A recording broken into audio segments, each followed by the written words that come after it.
నమస్తే, welcome to Hunter vision news. నేను మీ ఆదిత్య. ముందుగా బులెటిన్ హెడ్లైన్స్.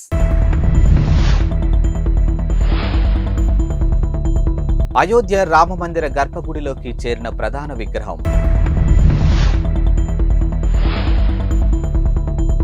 రాష్ట్ర ప్రజలందరికీ డిజిటల్ హెల్త్ కార్డులు రూపొందిస్తున్నాం, సీఎం రేవంత్ రెడ్డి వెల్లడి.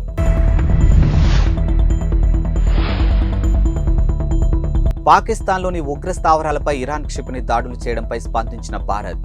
అయోధ్య రామాలయం గర్భగుడిలోకి ప్రధాన విగ్రహం రామలల్లా చేరింది. ఇక వేద మంత్రోచ్చారణ, జై శ్రీరామ్ నినాదాల మధ్య గురువారం తెల్లవారుజామున విగ్రహాన్ని ఆలయంలోకి తీసుకొచ్చినట్లు శ్రీరామ మందిర నిర్మాణ కమిటీ చైర్మన్ నృపేంద్ర మిశ్రా ప్రకటించారు. ఇక విగ్రహాన్ని ట్రక్కులో ఆలయానికి తీసుకొచ్చి ఓ క్రేన్ సహాయంతో గర్భగుడిలోకి చేరినట్టు వివరించారు. కాగా విగ్రహాన్ని గురువారం గర్భగుడిలో ప్రతిష్ఠించే అవకాశాలున్నాయని మిశ్రా తెలిపారు. జనవరి 22న ప్రాణ ప్రతిష్ఠ వేడుకకు ముందు వరకు పూజా కార్యక్రమం నిర్వహిస్తున్నామని తెలిపారు. ఇక ప్రస్తుతం 7 రోజులు పూజా కార్యక్రమాలు కొనసాగుతాయని తెలిపారు.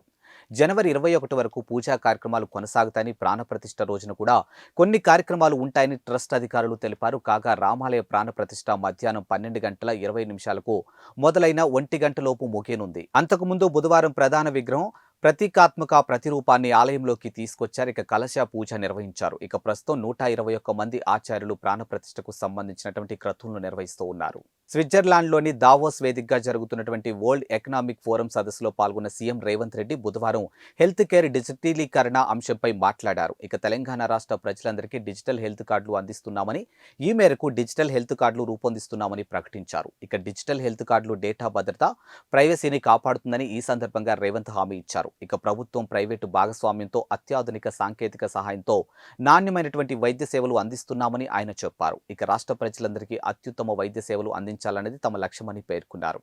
రాజీవ్ ఆరోగ్యశ్రీ కింద పేదలకు 10 లక్షల వరకు ఉచిత వైద్య సేవలు అందిస్తున్నామని రేవంత్ ప్రస్తావించారు. ఇక అత్యుత్తమ వైద్య సేవలకు సాఫ్ట్వేర్ సేవలు హైదరాబాద్ రాజధానిగా ఉందని రేవంత్ రెడ్డి అన్నారు. ప్రపంచ వ్యాక్సిన్ల ఔషధాల్లో 33% హైదరాబాద్ నగరంలో తయారవుతుందని తెలియజేశారు. ఈ మేరకు ఆయన ఇన్వెస్టర్లను ఆకర్షించే విధంగానూ ప్రసంగించారు. పాకిస్తాన్లోని బలూచిస్తాన్ ప్రావిన్స్ లో ఉగ్రవాద సంస్థ జైష్ అల్లా అద్ల్ స్థావరాలపై ఇరాన్ ఇటీవలే వైమానిక దాడులు చేయడంపై భారత్ స్పందించింది. ఈ వ్యవహారం పాకిస్తాన్, ఇరాన్ల మధ్య సమస్యగా పేర్కొని తమ వైఖరిని స్పష్టం చేసింది. ఇక భారత్ విషయానికి వస్తే ఉగ్రవాదం విషయంలో ఏమాత్రం రాజీ లేదు. ఇక తీవ్రవాదాన్ని సహించే ప్రసక్తే లేదని, ఉగ్రవాదాలపై దేశాలు తీసుకునే చర్యలు ఆత్మరక్షణ కోసమని అర్థం చేసుకోగలమని పేర్కొంది. ఈ మేరకు విదేశాంగ మంత్రిత్వ శాఖ ప్రతినిధి రణధీర్ జైస్వాల్ బుధవారం రాత్రి ఒక ప్రకటన విడుదల చేశారు. ఇరాన్ వైమానిక దాడులు స్పందించాలంటూ మీడియా నుంచి ప్రశ్నలు ఎదురవుతున్న నేపథ్యంలో భారత్ ఈ విధంగానూ స్పందించింది. కాగా పాకిస్తాన్లోని బలూచిస్తాన్ ప్రావిన్స్ సరిహద్దు ప్రాంతాల్లో కార్యకలాపాలు నిర్వహిస్తున్నటువంటి సున్నీ మిలిటెంట్ గ్రూప్ జైష్ అల్లా అద్ అనే ఉగ్రవాద సంస్థ స్థావరాలపై ఇటీవలే ఇరాన్ వైమానిక దాడులు జరిపింది. క్షిపణులు, డ్రోన్లు ఉపయోగించి విరుచుకుపడింది. ఈ దాడుల్లో ఉగ్రవాద సంస్థకు చెందినటువంటి 2 ప్రధాన కార్యాలయాలు ధ్వంసమయ్యాయి. అయితే ఇరాన్ తమ గగనతలంలోకి చొరబడి దాడులు చేసిందని పాకిస్తాన్ ప్రభుత్వం మండిపడింది. ఇక దాడుల కారణంగా 2 చిన్నపిల్లలు చనిపోయారని ఆగ్రహం వ్యక్తం చేసింది.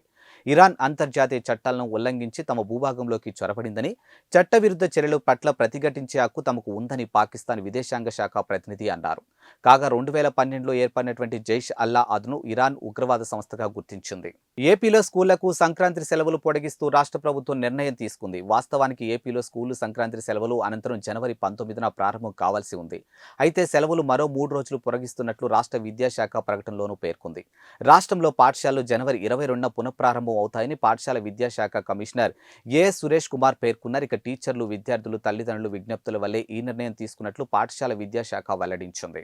ఏపీ కాంగ్రెస్ అధ్యక్షురాలు వైఎస్ షర్మిల తనయుడు రాజారెడ్డి నిశ్చితార్థం అట్లూరి ప్రియాతో రేపు హైదరాబాద్లో జరగనుంది.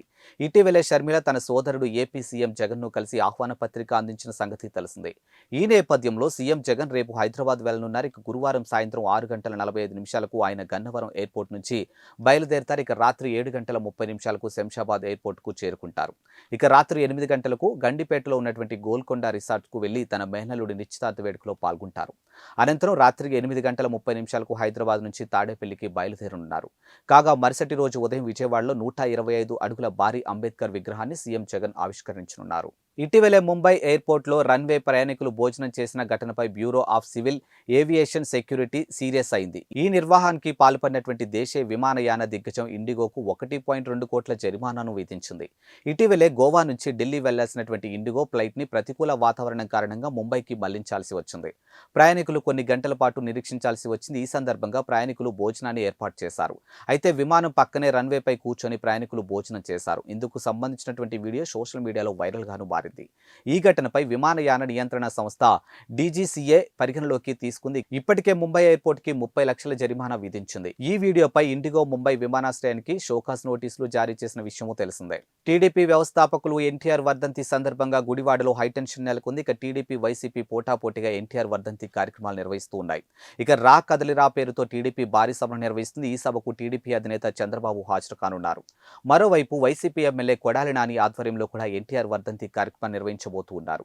ఇరు వర్గాలు గుడివాడలో పోటాపోటీగా పోస్టర్లు, ఫ్లెక్సీలు ఏర్పాటు చేశారు. ఈ నేపథ్యంలో అక్కడ టెన్షన్ వాతావరణం నెలకొంది. ఎలాంటి అవాంఛనీయ ఘటనలు చోటు చేసుకోకుండా పోలీసులు గట్టి బందోబస్తు ఏర్పాటు చేశారు. ఉదయం 11 గంటలకు కొడాలి నాని బైక్ ర్యాలీ చేపట్టున్నారు. మధ్యాహ్నం 12 గంటలకు అన్నదాన కార్యక్రమం నిర్వహిస్తూ ఉన్నారు. సీఎం జగన్ ఫోటోలు లేకుండానే టీడీపీకి పోటీగా నాని ఫ్లెక్సీలు, బ్యానర్లు ఏర్పాటు చేశారు. ఇక టీడీపీ విషయానికి వస్తే మల్లాయిపాలెం వద్ద 20 ఎకరాల విస్తీర్ణంలో భారీ సభను ఏర్పాటు చేసింది. ఈ సభకు 1,00,000 మంది వస్తారని అంచనా వేస్తూ ఉన్నారు. మరోవైపు ఎన్టీఆర్ స్వగ్రామం నిమ్మకూరులో ఎన్టీఆర్ విగ్రహానికి చంద్రబాబు నివాళులు అర్పిస్తారు. అనంతరం గుడివాడ సభలో ఆయన పాల్గొంటారు. ఇవి వాల్టి బులెటిన్ అప్డేట్స్. మరో బులెటిన్తో మళ్ళీ కలుద్దాం. అంతవరకు సెలవు. నమస్కారం.